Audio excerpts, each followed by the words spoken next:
Isaafiyyu kabajaa kennaa jira. Siifis kabajaa siin kennan. Silaawatu kabajaa kennan, Doktora Abiyyi kabajaa kennan, siif kabajaa sii kennan. Gootota warra Itaalii keessatti dhaqanii maanni kun Aksum keessatti lolanii dhiiga isaanii dhangalaasan kabajaa kennaafii jiru. Yeroo hundumaa wanti isaan faarsanii jiru. Minilikiin sirratti faarsu. Amarti galatooma namni biraadhaaf icarraa kenna. Dhiifa manaa godhaarra waan ofirraa buqqifadhareeti. Awaash.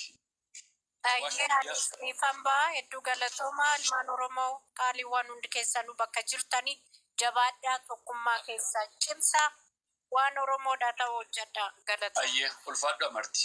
Ayyee Awaash nagaa amatti fufi. Nagaa jirtu akkam jirtu? Waaqayyo nagaatti bakka jiraattetti fufi. Akka ishaa nagaadhaan akkam? Alhamdulillah. Wal beennaa sirriitti wal beennaa. Sheekiin mana keessa badammoo. Ahmad mana keessa badanii. Sheekiin bahanii tokko xiqqoo haasaan baay'atee naan. Imbaammoo mana keessa badan. Asliifa akkam jirtu nagaa? Nagaa fayyaadha. Nagaa doktor. Maal seetan waa tokkotu jira. Awaash miidiyaa itti fufimee doktor. Dhugaa waan lama jira. Mee sagalee nurraa cufa. Sagalee.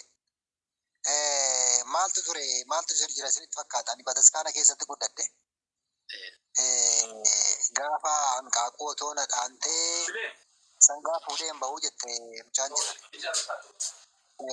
Kanaaf macaafa qulqulluutu gaafatame gaafa dura. Macaafa qulqulluu gara afaan Oromootti ni jijjiirii jedhee inni gaafanne jechuudha. Macaafa qulqulluu kan bataskaanaa sanaa gara afaan Oromootti nu hiikaa jennaan nutti kolfan waggaa 15 dhaafaa jechuudha. Achi keessa ture. Naannooma Finfinnee kana achuma keessa ture bataskaanaa waganii. Achi nuti keessaa sosochoonee jechuudha. Nu didanii nutti kolfan. Amma gaafa keessbalaa ifaa dhufanis itti kolfanii uma faayidaadhaan ol galchanii sagalicha achumatti ukkaamame jechuudha. Haara siinodoosii ta'ee bahe. Gaafiin babal'ataa deema. Yeroo gaafii dhorkitu babal'ataa deemaa jechuudha. Seeruma qabsooti. Garuu maal jechuun barbaadan amma waa lama ilaalaa jira. Tokko Ortodoksiin biyya kanarratti iyyuu akka amantaatti galmee hin qabdu galmoofteen jirtu akka seera mootummaatti. Tokko jedha. Kuni maraachaa jira jara. Jara akkuma durii of silanii sirbaa jiru awaajiidhaan diigamee jira seerri Ortodoksii. Ortodoksiin baruma nugusaa Sillaasee mazaggamtee jirtuu fi galmooftee jirti malee ergasii musliimni galmaa'ee jira, Protestaantiin galmaa'ee jira, Ortodoksiin hin galmoomne. Seeraan gudii ta'aa jira. Yoo seeraan dhaqanii farda beekitti dhaqan hin mo'atamu. Abbaan Sawroos isaan sunis mirga wal fakkaataa qabu jechuudha. Kanaaf maraataa jiru tokkodha. Lammata namichi Doktor Abiyyi jedhamu kun nama tiishartii baatee mataa gabaa keessa dhiigaa turedha yeroo inni dhufusan. Hidhamee inni dhaadhaa bahe Taayyee Danda'a wajjin inni dhaadhaa baane gaafa inni dhufusan. Taayyee Danda'a wajjin wal jini hidhamne. Siyyum Tashoomee Taayyee Danda'a ani akkas wal faana hidhamne jechuudha. Yeroo inni dhufusan. Amma maaltu ta'ee namichi kun akkamitti nama naan jedha namni. Akkan isa wajjin dhaabbadhu tokko waa'ee eenyummaa gootiitiif nan dhaabbadha. Waa'ee amantiitiif illee hin dhaabbanna. Waa'ee afaan haasa'uuf hin dhaabbanna. Siyaasa biyyi noon beekna. Sirriitti beekna. Haayee kumee jara keenya ijoollee keenya kan hidhaa jiran. Hin dhaabbanna wajjin. Sirriitti wajjin dhaabbanna harii. Warra lagaa dhiisi. Warra lagaa wajjin hin dhiisi bakka. Isaa wajjin haasa'uu danda'u. Boru siftaan isaa haasa'uu danda'u. Garuu warruma sitti firdibeetiin hiikee hidhaa jiran haa baasu bukkee dhaabbanna. Maaliif isa kana dubbannu nuti amma? Nuufaa hiiku ijoolleen hidhaa jirtu yoo rakkataa jirtu kaleessa qabsoorra turte. Waan hiriyoonni keenya kan wajjin makaraa argaa ture. Ani waraana keessan ture sittin ma dhaggeeffadha. Waraana keessaan deebi'e warra Fatnoo Oromiyaa durii. Amma ijoolleen na wajjin jirtu ijoolleen ciccimtuun Finfinnee keessatti waan gurguddaa hojjenna jennee wajjin haasofne har'a kan akkasiin afaan shibantu warra as keessaa kun guruuppii addaa wayii humnaa jennee itti haasofne ijoollee sana walitti qabanii hidhaa jiran. Ijoolleen nuti keenya. Haaromsa Finfinnee jedhamee wanti qophaa'e wayiitu. Viizhin Biraayit Itoophiyaa kan jedhamu wanta hojjenne jira beekta. Guruuppii wayii uumuuf. Isaanuma protect gochuuf kan haasa'u. Ijoolleen baay'een si guuramtee mana hidhaa jirti. Namoonni ciccimoon gaggeessaan abaa'u mana hidhaa jira. Manni murtii gallakkisee jechuudha. Yeroo cinqii shanna waammattee cinqii baanaan isa kana maaliif hin gallakkisu amma ishee har'umallee maaf hin gallakkisu? Firdi beetiin gallakkiseera. Seeraanoo qabamanii hin jiran. Maaf bukkee dhaabbanna yoo bukkeedha seera maaliif hin gallakkisu seerri kan warra gallakkisisan? Warri seerri gallakkisan har'umallee gallakkisee maaf akka isa bukkee dhaabbannu hin goone?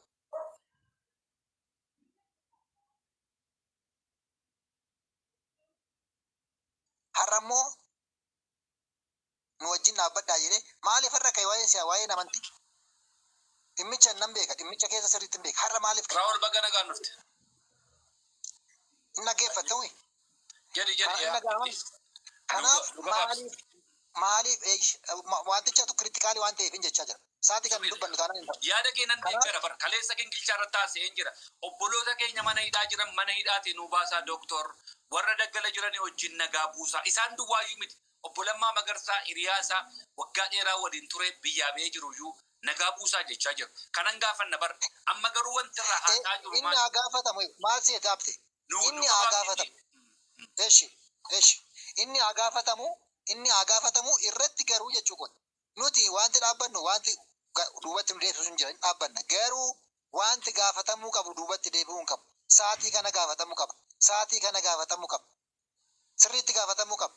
Maaliif gara keenyatti dubbiin naanna'ee maaliif amma nu bukkee dhaabbadhaan dhufee waa'ee amantii qofaa miti wantichi. Kanaaf hin jenne laal Awaash Miidiyaa jarri nu bukkee dhaabbadhaan nuun jechaa hin jiran. Anaan namni na gaafate hin jiru. Adoon hoosiin si gaafatan hin beeku. Anaan jira maal biyya keessa jira. Anaan namni na gaafate hin jira. Anaan na gaafate. An ofii kootiin inni yaaduma isaanii kana argee yeroo isaan arrabsaman xiqqeessan kana cinaa dhaabbachuu qabnan jechaa jira. Cinaa erga dhaabbadhee booddee immoo waan hin gaafadhuun qaba. Sana duwwaayyuu miti. Investira ta'eyyuu biyyatti galuun barbaada. Dhiisi warra mana hidhaa. Sana yuu garaan gaafadhayyuu. Dhufeen biyyatti investi gochuu barbaada. Suni waan gaafattu jira bar. Amma garuu rakkoo amma keessa jirru keessa waliin arrabsamaa jirru. Yoo deeggaruu baannee cinaa dhaabbachuu baanneeyyuu wal akka dheengaddaa wal arrabsuun qabnu wal xiqqeessuun qabnu. Hidhaa jira obboloonni keenya eeyyee. Kan nurraa du'eefaa jiraam. Jestisi Hacaaluu Hundeessaafaa jiraam. Hacee naman irraanfachuu kinoo baakgiraawundi dudduuba koo jiraam. Sanan daganneem. Haalli har'a keessa jiru garuu isa sanan ulaagaa yerootti walii ka'an miti. Ulaagaa asirratti deeggara. Warra mana hidhaa jaalle abdii anaa baasii. Abaluuf haa utuu hin taane haalli amma keessa jirru garuu yeroo itti wal gannu miti. Isaaniyyuu kana dammaquu danda'u. Waan iddoo dhaabbannaa gaafiin duubatti hin deebiin keessa gashaasaa keessa kun galuu qabaadha. Nama kan jechaa jiru inani koon dhaabbannu miti. Jarri ormummaaf si lolan malee amantiifis miti. Qabsuntiniifis miti. Kan kanurratti hojjete garuu mataa isaa namicha kana waan ta'eef nuti ofii mataa isaa namicha kana jeen amma kabajaan iyyuu waamu. Kabajaan akkatti waamtuun barbaada. Namicha kanaa otoo taane nama biyya bulchuu jira. Nama biyya bulchuu jiru ministeeraa muummicha ministeeraati. Kabajamoo jedhe yoo haasa'e waan tokko sitti hin fakkaatu. Kabaji maaliif nama keeti kaa? Ayyee haa ta'u. Namicha kana hin jedhin. Namicha kana siin hin jedhu maaliifi wala kabajnu. Isuma kabajaa walirraa mee nama biraatiif mee carraa kenna. Kabajaa kana wala kabajnu. Bilchiginnaa naan jedhu waan barbaadde jechuu dandeessa malaa gaafa gadi buutu. Garuu we have to respect each other. Sinin jedhu abdi. Sinin jedhu waanuma keessa gaafachuu qabnu jechuu barbaade ayyaana ta'a waan keessa koo jirutu cimaa waan. Keessa koo jira laal. Awaash dhugaa Waaqayyo jaalle abdii raggaasaa waggaa meeqa na gaddisiisa. Obboloonni keenya mana hidhaa jiran na gaddisiisu. Maaliif yakka daranii nama jeesanii nama saamanii miti. Karaa ittiin gaafadhuun qaba dheengadda bar hiikaa jechaan jiraam. Ammas nan jedhaanim. Garuu haallamma keessa jiru immoo namicha kana abaluu kana isa waliin jennu miti. We have to respect. Akkuma diinni walitti dhuqabe kana tokkummaa keenya cimsannee obboloonni keenya hidhaa jiru eeyyee hin duune at least hin ba'u bor. Isa du'eetu immoo jira. Jaalle abdiin hin duune lubbuudhaan jira. Bor ba'uu danda'a torban tokko booddee ba'uu danda'a. Isa du'eetu immoo jira. Isa du'e sana immoo yaadachaatuyyuu dhaqaa inni dabarte suni maaloodha gundoodha isa haftee gundoo waan jedhu mammaaksa wayii taliilamee itti fufi.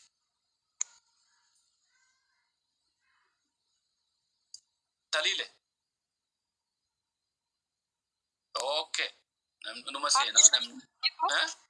Dubbadhee bahu Jirtaa ayyaa tammayyuu hin deemne. seegaan jira bar. Dubbadhu ayyee. Duraan dursee yeroo kana naa kennuu keef baay'ee galatoomi. Akkasumas immoo ijoollee Oromoo akkam jirtu nagaa keessanii ani maqaan koo Ayyaantuun jedhama. Kan hin jechuu barbaadu wanta amma ta'aa jiru kun duris ta'ama ture eenyuyyuu maqaan Oromoo akka dhaamu yookiin immoo namni tokko afaan Oromootiin akka dubbatu hin barbaadan. Like biyyas turree asis turree yeroo masi argan irree are you from Ethiopia siin jedhu malee Oromoodha gaafatettuun illee maalidha Oromoo fi Itoophiyaan difference isaa siin jedhu. Innaa ammas ta'e Booris ijoolleen Oromoo asirra jirtan afaan Oromoo kan dubbattan keessumaa immoo ijoollee afaan Oromoo dubbachuu dandeessan ituu beektanii afaan Amaariffaatiin ijoollee Amaaraa wajjiniin teessanii nutti gadi leeqxu jechuudha. Namoonni akkasii maaloo afaan keessan fayyadamaatii warra isaan gadi nu qabaniin sin immoo afaan keessaniiti. Namni tokko Amaariffa beeka taanaan inni kaan immoo Oromiffa beeka taanaan maal gootu sin Amaariffa sana filattu jechuudha. Ufii keessan maal jedha Oromoon barcuma ulfinaa abbaatuuf jala kaa'aa jedha. Kanaafiyyuu namni yoo sin kabaju yookiin immoo namni akka sin kabajuu barbaaddan ufii keessan uf kabachiistu jechuudha. Har'as ta'e Booris ta'e Oromummaa keessanitti hin saalfatinaa. Ani Oromoodha jechuun maaliif sin saalfachisa? Kanaafiyyuu ammas ittuma fufnee haa qabsoonu inni bilisoomnaan jedha galatooma. Galatoomii ayyittii fooloo godha warra tiktookii na barsiisa keessaa tokko iseedha. Haadha manaa hiriyaa kiyyaati. Singilii immoo isinitti hin fakkaatin. Fooloo godha. Galatoomii ajitti nagaan buli. Abdiisa jirta. Obsaa Abdiisa. Abdiisa jedhe obsaa Abdiisa bakka nagaan dhufte. Baala goofare. Awaash miidiyaa. Gadi bu'ii obsatti fufi. Akkam jirtu nagaa keessanii fayyaadha.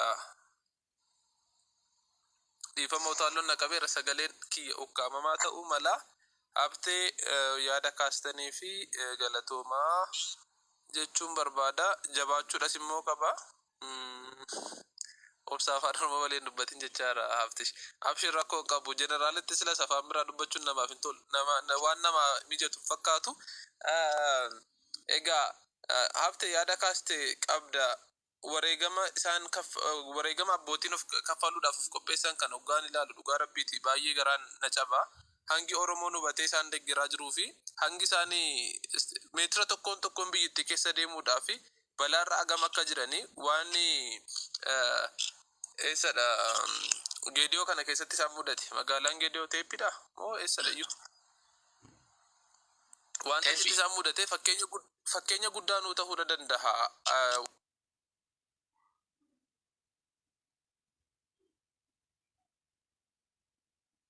Ajjeesuudhaaf wanti isaan hin yaalle hin jiru. Foddaa irratti cabsuudhaaf yaalaa turanii konkolaataa karaa FSR'dhaan cufanii keessaa buusanii qaama isaanii ciruudhaaf nyaachuudhaaf turanii dhugaa rabbiin isiniin jedha. Sana viidiyoo argitaniittu namootuma achi turanii wajjinis immoo dubbadheera waan nan ta'eefiyyuu diillaatti jechuukooti. Diillaatti wanti isaan mudate gahaadha. Isaan abboota keenya isaan namoota Oromoodha jedhan analleen yoo bakka mijataatti argatan wanta isaan gochuudhaaf jiran tilmaamuun salphaa miti. Sababii sanaatiif iyyuu kan gaachana walii ta'u immoo sabadha. Isaan wanti isaan tuqamne jedhanii bu'aa jiraniif Oromoon tokko quba isaatti buuseetu hin taane Oromoon tokko faayidaa isaaniitti bu'eetu hin taane faayidaa kiyyaan kabachiifadha. Afaan kiyyaanan lallabadha. Afaan kiyyaanan barsiifadha jedheetidha. Waan ta'eef iyyuu sana ilaalcha keessa galchuudhaan namni afaan Oromoo hin dandeenye illee Oromoo taana maal rakkoo qaba yoo afaan Oromootiin barate jedhee akka baashaa artistii guddicha beetochi irratti hojjetu obbo Safaa jechuudha.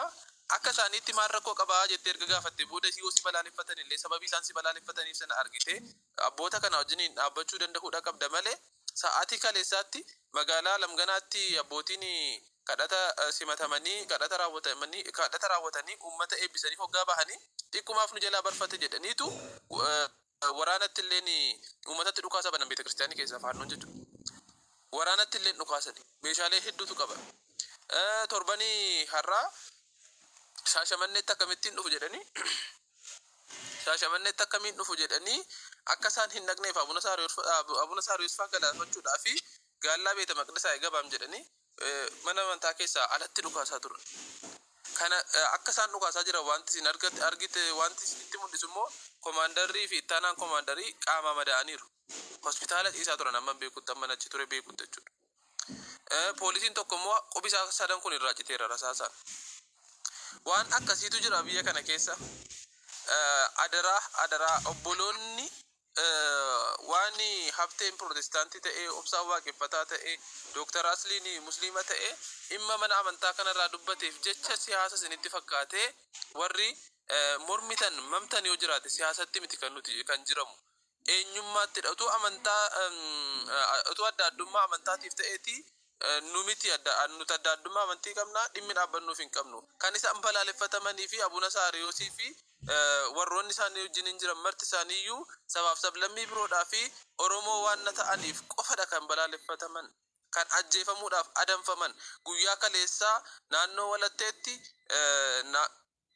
naannoo Kentaritti naannoo Ayyarxeenaatti dhimmi dawliin dawalamee beeta kiristaanii keessan eeggadhaa jedhamee karaan cufamee Oromoon itti arrabsamee fi waan ortodoksii hin taaneef miti. Ortodoksii ta'uu keessayyuu darbanii umurii isaanii guutuu amantaa sana keessatti of qabanii faayidaa dhuunfaa isaanii dhiisanii even isaan qunnamtii irraallee shamarra hawwuu irraallee of qabaniitidha kan isaan mana qusummaa keessa darbanii phaaphaasii ta'an. Barumsas immoo barumsuma amantaa sanaatii fi barumsa ammayyaati wajjin wal qabatee warreen PhD baratee biyyoota adda addaa keessa jiraatee mana amantaa sana tajaajilaa turedha. Adda addummaa amantaa waan qabaniif miti kan isaanii balaaleffatu. Kan isaanii ari'ataman kan isaanii yeroo ammaa kanatti bakka argamanitti viidiyoo warri diillaa hin argine yoo ta'e barbaadaati ilaala. Bakka argamanitti akka isaan ajjeefamaniif akka isaan gorra'amaniif mana amantaa keessaatti dhukaafamuuf jechuudha. Sababii sanaatiif iyyuu dhimma eenyummaati, dhimma aadaati, dhimma afaaniiti. Kaleessa maal jechaa turan magaalaa Wallisootti warra aadaa keenya jibbanii itti maa deebi'anii jechaanii turan. Warra afaan keenya jibbanii itti maa deebi'anii jechaa turan.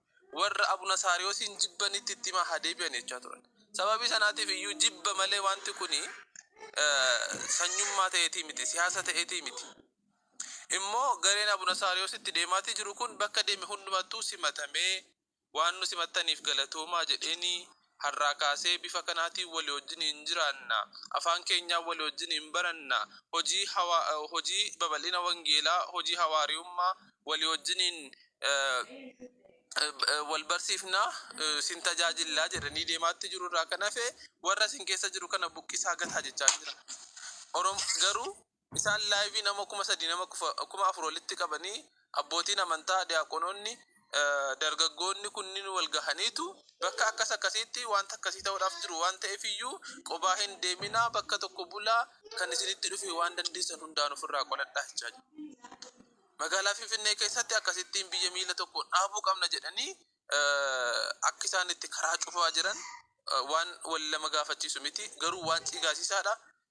Sama'atinnatii fudhanna jedhanii ofii isaaniitii abbaan fakkeenyaa fi poolisoota sanatti jedhanii deebi'anii sama'atinnatiin hayyamamee miti kan namaa kenna fudhatamu wantan dhaabadhe sanaaf nan dhaabadha.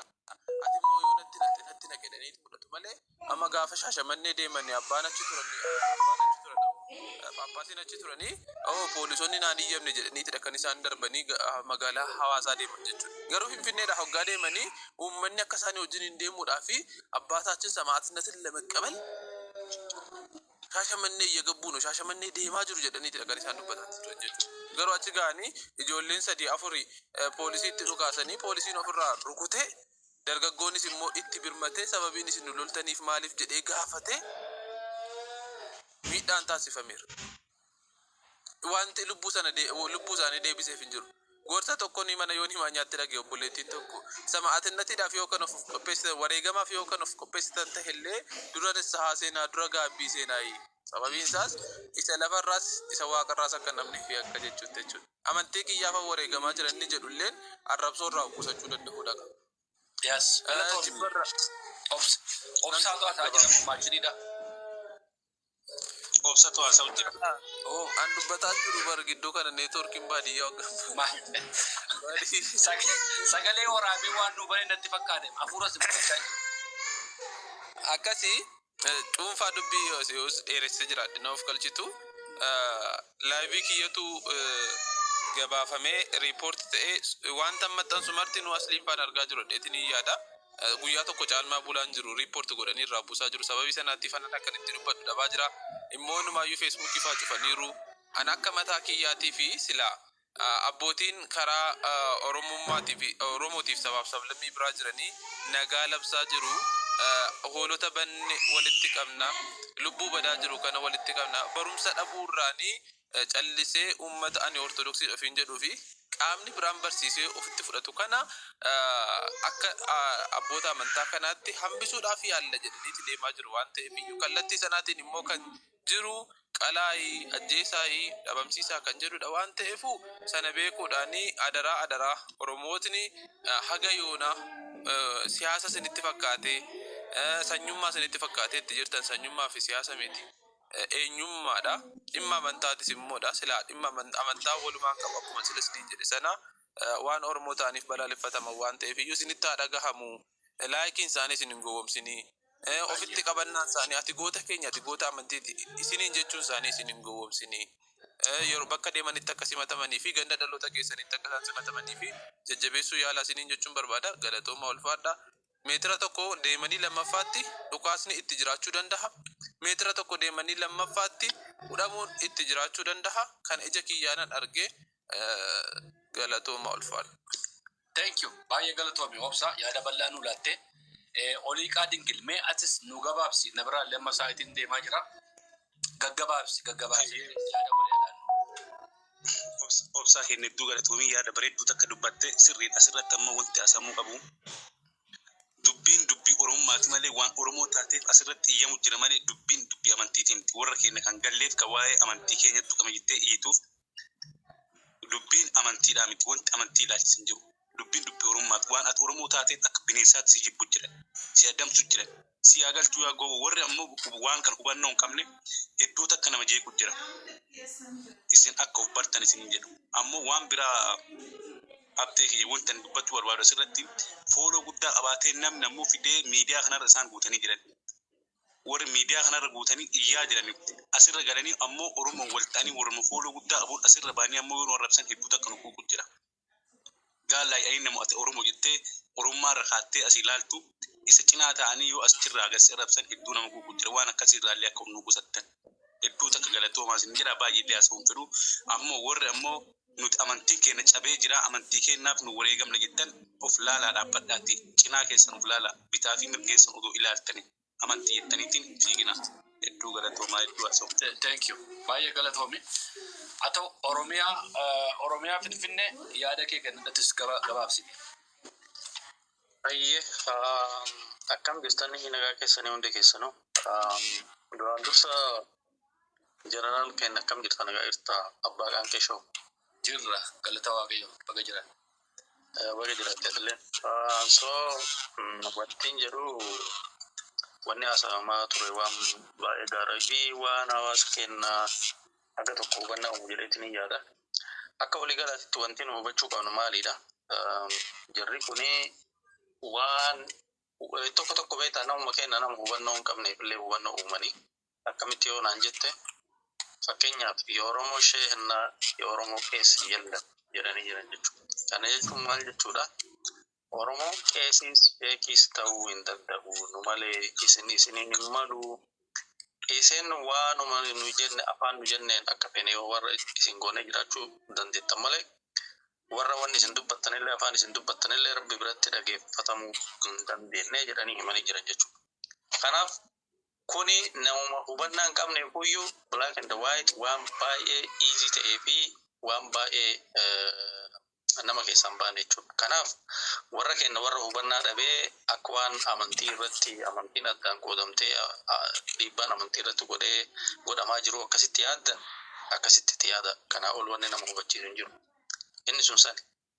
Inni biraa jarri kun wanni isaan iyyaa jiraniif an akkaan ilaalutti waan lamaafi. Tokko doomineeshinii olaantummaa amantii ortodoksii warra habashaatiin geggeeffamu waan harkaa doomaa jiruuf waan miilli isaanii turaan miila lamaan dhaabbatan sun miila takkatti deebi'ee jala kirkirfamanii waan jigaa jiraniif doominansii isa waan dhabaniif kanaaf iyyaa jiran malee dhugaadhaaf amantiidhaaf dhukkubsataniiti miti. Kana hubachuu qaba namni keenya amantiisaa jechuudha. Osoo dhuguma isaan amantiidhaaf warra dhukkubsatu taate, osoo amantiidhaaf warra bukaatoo dhaabatu taate, warra Tigraay san amantii takka qabanii parsantii 95 uummanni sun uummata amantii ortodoksii hordofu jechuudha. Warroonni dura bu'oonni amantii ortodoksii hordofan akka Daani'el Kibret keessonni garagaraas waan isaan jechaa turan ni dhageenyaa jechuudha. Dhagahaa turre. Saniifuu namni dhukkubbii amantii qabu jenosaayidii namarratti labsu jechuun gareen siyaasaa akkuma jirtu ta'ee garee siyaasaa yaada isaanii jibbuu danda'anii garuu uummata guutuurratti uummanni sun lafarraa baduu qaba jedhanii warri labsaa turan warra haga tokko hubannaa amantii qabu jedhameetiin ni yaadama jechuudha. Saniifuu uummanni warra saniifuuyyuu garaa hin nyaatin lakki wanni godhamaa jiru kun sirrii miti jedhanii warra dubbatin amma haala kamiin abukaatoo amantii ta'aniitiin dhaabachuu danda'a. So easily maalidha kuni jarri kuni abukaatummaa amantii osoo hin ta'in akkuma reef jedhee doominansii yookaan intarastii keessumattuu naannoo Oromiyaa irratti qaban waan dhabaniif kanaaf gubatanii akkana tahaa jiran. Inni biraa qabeenya garagaraa naannoo Oromiyaa keessatti fakkeenyaaf lafa bakkee garagaraatti qabatan ta'uu danda'a. Maallaqa bakka bakkaatti bakkee garagaraatti Oromiyaa keessatti walitti qabatan ta'uu danda'a. Inni kuni guutumaan guututti harkaa badee jira jechuudha. Kana gochuun danda'an kana booda maaliifi warroonni amantii ortodoksii hordofan kan obboleeyyan kiristaanaa waan kana isaantu dhuunfataa jechuudha. Kanaaf doominansii kana hunda waan dhabanii fi bu'aa kana waan dhabaniif jecha kanantu isaan gubee waan tan dhabanii uummata keenya haga tokko hubannaa qabnes kararraa dabsaniitiin itti fayyadamu yaalaa jiran jechuudha. Kanaaf jecha gabaabinatti dubbii dheeressuun barbaadu nama hedduutu as keessa jira.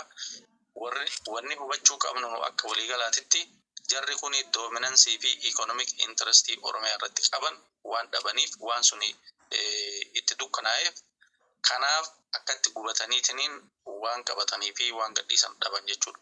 Kanaaf namni keenya kan hubatee kan amantii feete hordofii feetu dhagatti amanii feetu mukatti amanii feetu waan feetetti amani. Kanaaf fedhii fi jibbi isaanii Oromoo hunditti waan jibbaniif Oromoon akka ol ka'uu fi afaan isaatiin akka waa dubbatu akka baratu akka waa'ee amantii dhageeffatu yoo kuni ta'e du'uu isaanii hubataniitti kanaaf hubatanii jechuudha. Inni kun kan. Give me 5 more minutes. Nu gabaabsi dandeemuu qaba. Just only maybe 30 seconds. Inni biraa mootummaa biyya san bulchaa jiru wanni nan dhaamuu qabu maalidha? Security naannoo Oromiyaa keessatti ta'uu qabu. Beeta kiristaaniin Orthodox Churchiin naannoo Oromiyaa keessa jiru sakattamuu danda'uu qabu. Maaliif uummanni kun meeshaa garagaraa kuufataniitiin uummata keenya miidhaa irraan gahuudhaaf wanni adda addaa wanni godhanii ture ammas ni jiraata. Kanaafuu isa kana sakatta'aniitiin waan jiru hubachuu danda'uu qaban jedheetiin yaada. Kanaaf kanuman jedha galatooma. Thank you. Baay'ee galatoomii jara keenya daqiiqaa muraasan qaba manatti galuun qaba. Abtaamuu Tasfaayee bagana gaannufte Kush Miidiyaa follow godhaa. Miidiyaa keenya guddaa qabnu keessaa tokko afaan Amaariffaa afaan Oromoodhaan hojjeta.